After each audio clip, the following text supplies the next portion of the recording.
Hello students, higher education mathematics channel में आपका स्वागत है। देखिए, पिछली क्लास में हमने गामा फंक्शन की डेफिनेशंस और उसकी कुछ प्रॉपर्टीज़ के बारे में देखा था। आज हम गामा फंक्शन की गामा फलन की जो प्रॉपर्टीज़ हैं उनका प्रूफ देखेंगे कि किस प्रकार से हमें gamma n plus one equal to n gamma n प्राप्त होता है और gamma n plus one equal to factorial n और gamma one equal to one. ये तो हमने पिछली क्लास में देख लिया था कि gamma one equal to one हमें किस प्रकार से प्राप्त होता है। तो आज हम जो फर्स्ट प्रॉपर्टी है उसका प्रूफ करेंगे और इसका प्रूफ करने से पहले हमें एक लिमिट की आवश्यकता होगी। और वो लिमिट क्या है, ये देखिए, limit x tends to infinity x to power n a to power minus x. ये जब लिमिट हम इसमें अप्लाई करेंगे इस फंक्शन में एक्स टेंस टू इन्फिनिटी, तो इसकी वैल्यू क्या होगी।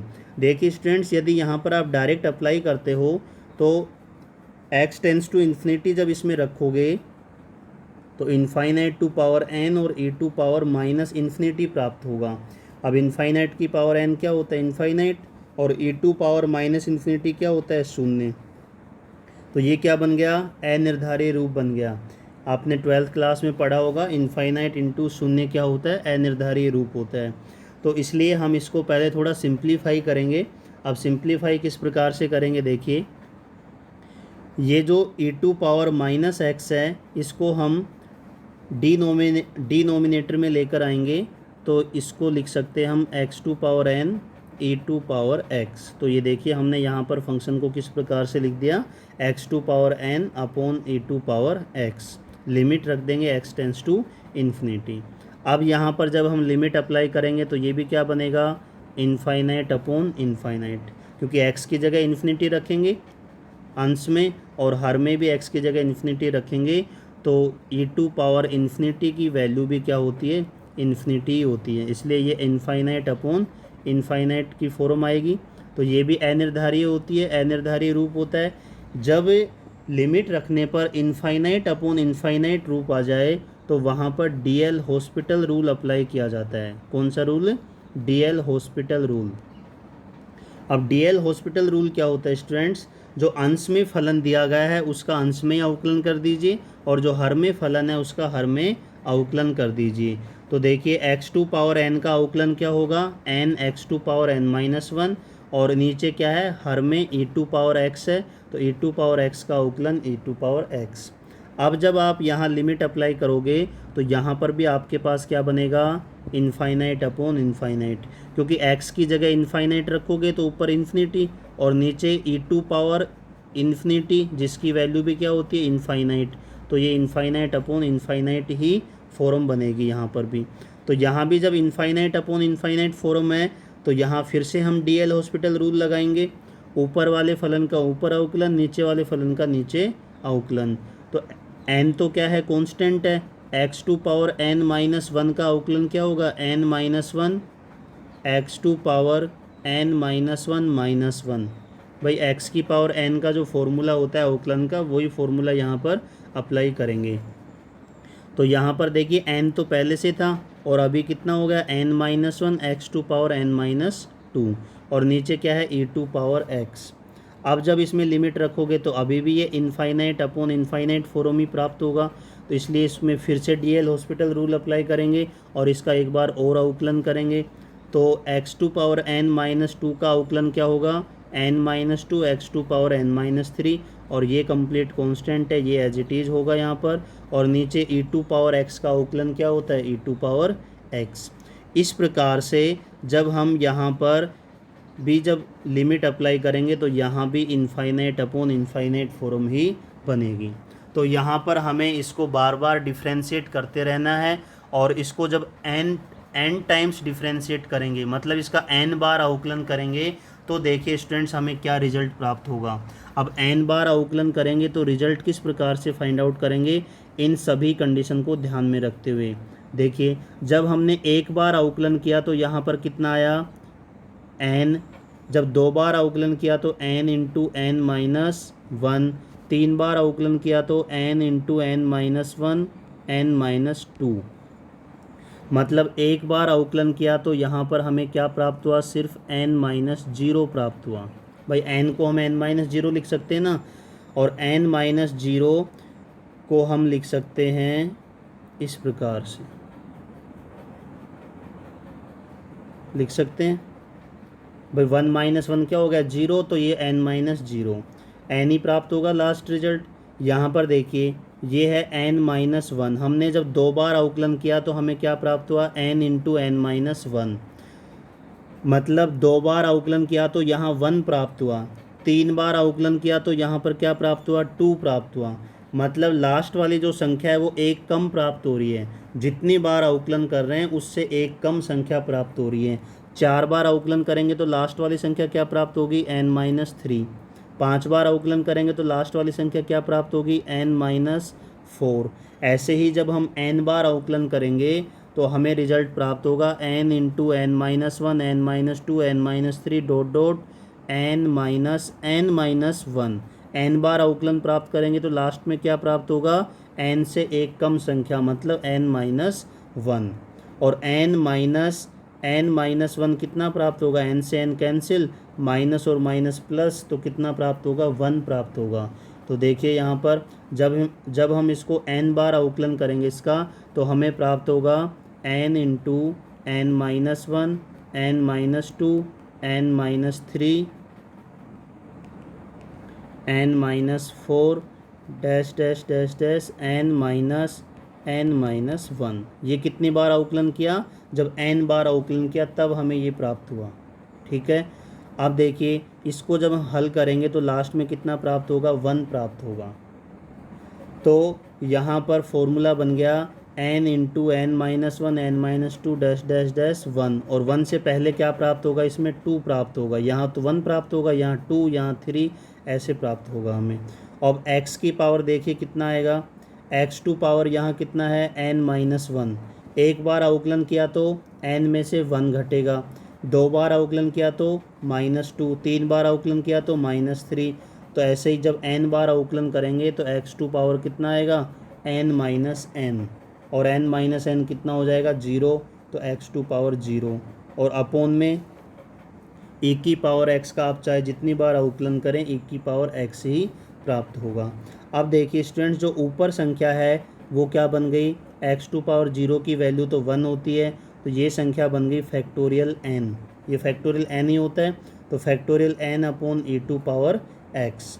अब इसमें जब आप लिमिट रखोगे x टेंस टू इन्फिनिटी, तो ऊपर तो फैक्टोरियल n और नीचे e2 पावर x की जगह कितना आ जाएगा इनफाइनाइट, और e2 पावर इनफाइनाइट की वैल्यू इनफाइनाइट होती है, और किसी भी अशून्य संख्या में जब आप इन्फिनिटी का भाग देते हो तो क्या प्राप्त होता है, शून्य प्राप्त होता है, तो इसकी वैल्यू क्या प्राप्त होगी, शून्य प्राप्त होगी। तो इस प्रकार से हम यहाँ देख सकते हैं कि जब हम यहाँ पर लिमिट अप्लाई करेंगे इस फंक्शन में, तो इस फंक्शन की वैल्यू क्या प्राप्त होगी, या इस फंक्शन की जो लिमिट है वो क्या प्राप्त होगी, शून्य प्राप्त होगी। अब इसको हम आगे अप्लाई करेंगे, इसलिए हमने पहले इसको देखा है। तो आपको क्या करना है, सिर्फ इसमें डीएल हॉस्पिटल रूल अप्लाई करना है, और डीएल हॉस्पिटल रूल क्या कहता है, ऊपर वाले फलन का ऊपर अवकलन कर दीजिए, नीचे वाले फलन का नीचे अवकलन। तो हमने इसका एक बार अवकलन किया तब भी इनफाइनाइट अपॉन इनफाइनाइट फॉर्म ही बन रही थी, 2 बार किया तब भी, 3 बार किया तब भी। इस प्रकार से हम इसको n टाइम्स डिफ्रेंशिएट करेंगे, और जब n टाइम्स डिफ्रेंशिएट करेंगे तो हमें ये रिजल्ट प्राप्त होगा।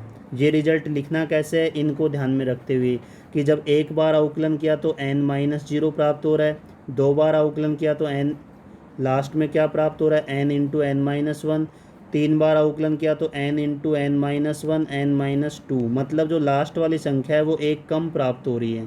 एक बार अवकलन किया तो 0 प्राप्त हो रहा है, 2 बार अवकलन किया तो 2 माइनस 1 प्राप्त हो रहा है, 3 बार अवकलन किया तो 3 माइनस 1 मतलब 2 प्राप्त हो रहा है।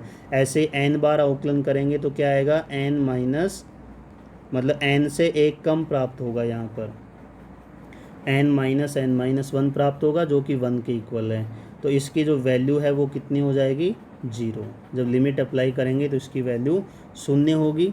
अब देखिए, अब हम प्रूफ करते हैं कि gamma n plus 1 equal to n gamma n कैसे आता है। Gamma n plus 1, gamma n की डेफिनेशन आपको ध्यान होगी, gamma n equal to integration 0 to infinity e to power minus x to power n minus one d x. अब हमें यहाँ ज्ञात करना है गामा एन प्लस वन, तो n की जगह n प्लस वन रख दीजिए, यहाँ भी n की जगह n प्लस वन रख दीजिए।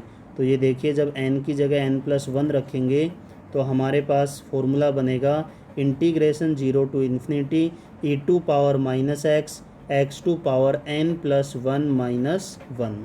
एन की वैल्यू कितनी रख दी, n प्लस वन।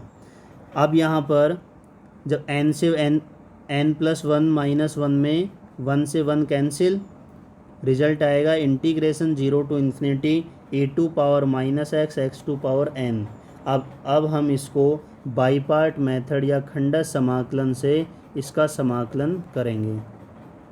तो यहाँ पर x टू पावर n क्या है, एल्जेब्रिक फंक्शन है, और e to power minus x exponential function है। तो इसको फर्स्ट फलन और इसको सेकंड फंक्शन अज्यूम कर लेंगे।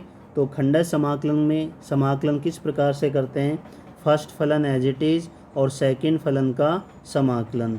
e की पावर माइनस एक्स का समाकलन होगा minus e to power minus x, limit रख देंगे 0 टू इन्फिनिटी, फिर माइनस इंटीग्रेशन फर्स्ट फलन का डिफ्रेंशिएशन, सेकंड फंक्शन का इंटीग्रेशन। तो x टू पावर n का डिफ्रेंशिएशन क्या होगा, n x to power n minus one, और e to power minus x का integration minus e to power minus x होता है, और dx। अब लिमिट अप्लाई करेंगे तो ध्यान देना स्टूडेंट्स, जब हम यहाँ पर अपर लिमिट रखेंगे तो x की जगह कितना रखेंगे, इनफाइनाइट, और यहाँ भी x की जगह इनफाइनाइट, तो ये होगा 0, क्योंकि ई टू पावर माइनस इनफाइनाइट बनेगा जिसकी वैल्यू क्या होती है 0। तो यहाँ पर हमारे पास बना इनफाइनाइट इंटू 0, अनिर्धारी रूप आ गया। तो अभी मैंने आपको लिमिट ज्ञात करके बताया था, जब हम इस फंक्शन में लिमिट क्या रख रहे हैं, इनफाइनाइट रख रहे हैं, इसका मतलब इसको ऐसे लिख रहे हैं, limit x tends to infinite x to power n e to power minus x. ये फंक्शन है अपने पास, ये जो माइनस साइन है इसको तो आप बाहर ले लीजिए यहाँ पर। तो यहाँ पर जब आप लिमिट रखोगे तो इस लिमिट की वैल्यू क्या थी, अभी मैंने ज्ञात की थी, कितनी प्राप्त हुई थी, 0। देखिए स्टूडेंट, डायरेक्ट अगर आप इन्फिनिटी रखोगे तो अनिर्धारी रूप बन रहा है, तो वहाँ पर आप डायरेक्ट लिमिट पुट नहीं कर सकते, इसको इस प्रकार से सोल्व करना होगा। तो ये लिमिट आपको ध्यान रखनी है, वैसे इस क्वेश्चन में सोल्व नहीं करना, क्वेश्चन में तो आप डायरेक्ट इसकी वैल्यू कितनी रख दीजिए, 0 रख दीजिए, लेकिन आपको पता होना चाहिए कि 0 कैसे आया। इस लिमिट को जब हल करोगे तो इसकी वैल्यू क्या प्राप्त होगी आपको, 0। फिर आप जब लोअर लिमिट रखोगे तो x की जगह कितना रखोगे, 0, और a की पावर माइनस एक्स भी क्या आएगा, e की पावर माइनस 0। e की पावर माइनस 0 की वैल्यू होती है 1, और 0 इंटू 1 तो कितना होता है, 0 ही होता है। तो अपर लिमिट रखी तब भी क्या वैल्यू मिली हमें, 0, और लोअर लिमिट रखी तो भी 0। तो यहाँ पर ये जो टर्म है ये तो 0 हो गई। अब इस टर्म में देखिए ये माइनस और माइनस मल्टीप्लाई होकर क्या होंगे, प्लस। ये जो n है ये तो क्या है, कांस्टेंट है, इसको इंटीग्रेशन से बाहर ले लेंगे हम। तो यहाँ पर इसको लिख सकते हैं, देखो ये तो प्लस साइन हो गया, प्लस तो कैसे हुआ, ये माइनस और माइनस मल्टीप्लाई होके प्लस, n इंटीग्रेशन सिंबल से बाहर, integration 0 to infinity x to power n minus one e to power minus x d x. ये जो समाकलन है ये किसके इक्वल था, ये गामा n के इक्वल था, तो हमें प्राप्त हो गया n गामा n। ठीक है, तो गामा n प्लस वन लिया था हमने, और इसको जब सिंप्लीफाई किया तो हमें n गामा n प्राप्त हुआ। इसका मतलब हम गामा n प्लस वन को n गामा n से भी रिप्रेजेंट कर सकते हैं। तो इस प्रकार से ये फॉर्मूला बनेगा। तो ये फॉर्मूला आपको डायरेक्टली ध्यान रखना है। तो इसमें एक तो आपको इस लिमिट की वैल्यू मालूम होनी चाहिए कि इस लिमिट की वैल्यू क्या होती है, 0, क्योंकि इस लिमिट की वैल्यू आपको यहाँ पर आवश्यकता होगी। जब यहाँ आप अपर लिमिट रखेंगे तो इस लिमिट की ज़रूरत पड़ेगी, तो इसकी वैल्यू आपको 0 रखनी है। लोअर लिमिट रखोगे तो अपने आप ही 0 हो जाएगा। ठीक है, और यहाँ क्या करना है, गामा फंक्शन की डेफिनेशन अप्लाई करनी है, और बाई पार्ट मेथड या खंडा समाकलन से इसका समाकलन करना है, तो रिजल्ट आपको प्राप्त हो जाएगा। तो आज का लेक्चर हम यहीं पर समाप्त करते हैं। Thank you all of you.